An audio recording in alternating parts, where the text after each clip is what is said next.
asalaamaaleykum ma la tata Thérèse nuyu naa leen ku ci nekk turam ak santam ma di leen jox seen wàccuwaay waa mbokk yi tey moom dañ leen di présenter tey ragoût lañ leen indil mais ça sera avec la viande d'agneau et pour faire notre recette on aura besoin de la viande d'agneau gis ngeen viande bi c'est déjà mariné avec de la marinade de Vitef Cuisine.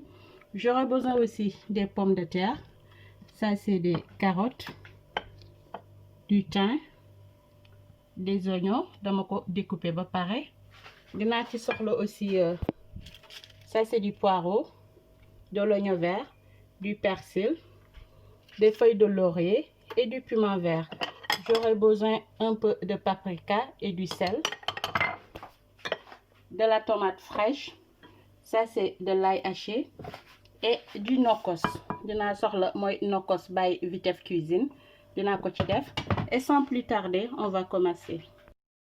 waa léegi gis ngeen comme li ma leen waxoon rek xam ngeen yàpp bi dama ko mariner ba pare mais bu ma koy mariner j'avais pas mis du sel parce que tout le temps damay ne ak produit Vitef Cuisine balaa ngay def xorom ba pare da ngay utiliser produit ba pare après nga doog a def tuuti xorom. Voilà léegi damay ñëw daal di rajouter un peu de sel, juste un peu, parce que comme produit bi moom macha allah dañ ko defar ba mu jaar yoon donc da ngay def attention balaa ngay def sel bi.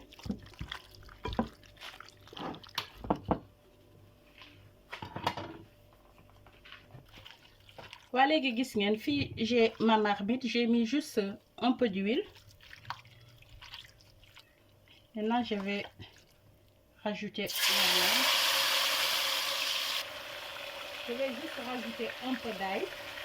Laaj bi ku bëgg aussi da ngay rajouter bu dee sama produit ngay utiliser bu la neexee bul def sax laaj parce que am na laaj ba pare bu la neexee aussi tu mets juste un peu d'ail bu dee da nga bëgg laaj. ma def fin bi, je mets les feuilles de laurier.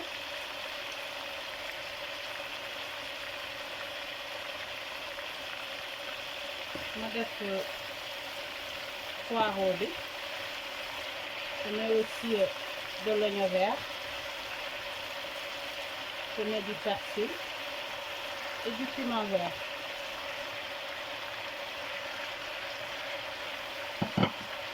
Après je ferme ma marmite et je laisse mijoter pendant 15 minutes. waa mbokk yi gis ngeen avancement kii bi, vous avez vu macha allah. léegi damay ñëw ma daal di ci def les oignons. léegi gis ngeen ci oignons yi je vais rajouter juste une cuillère de nokkos, comme ça je vais ma mariner ko tuuti. Je fais le mélange. C'est pour donner plus de goût aux oignons.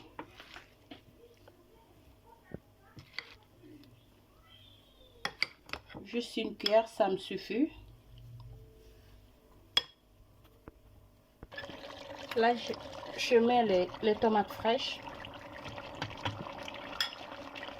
Après, je rajoute les oignons.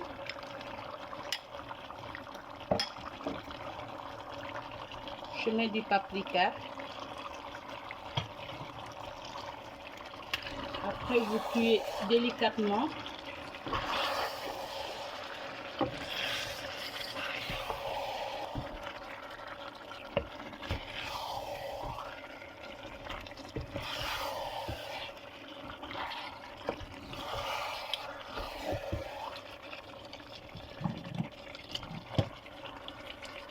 Je rajoute les carottes et les pommes de terre.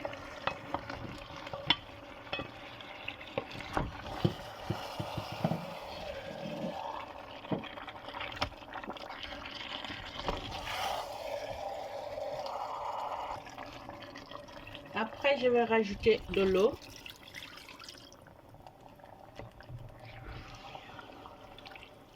Et je laisse cuire pendant une demi-heure.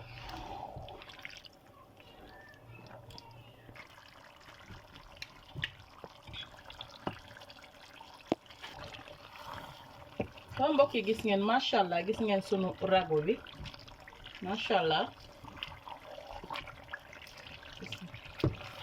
léegi dama ñëw je vais juste mettre un peu de vinaigre.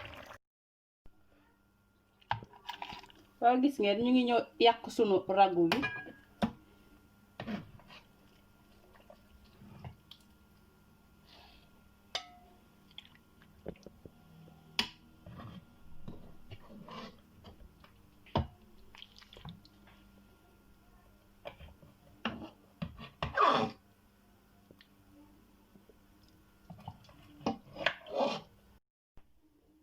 waaw kay nag mbokk yi gis ngeen sunu ragu dañu baa ngi noonu avec des pommes de terre ma di leen ko baaxee bu baax a baax mu nekk recette bi nga xamante ne samay mbokku sénégalais yi xam nañ ko bu baax a baax recette bu neex la macha allah.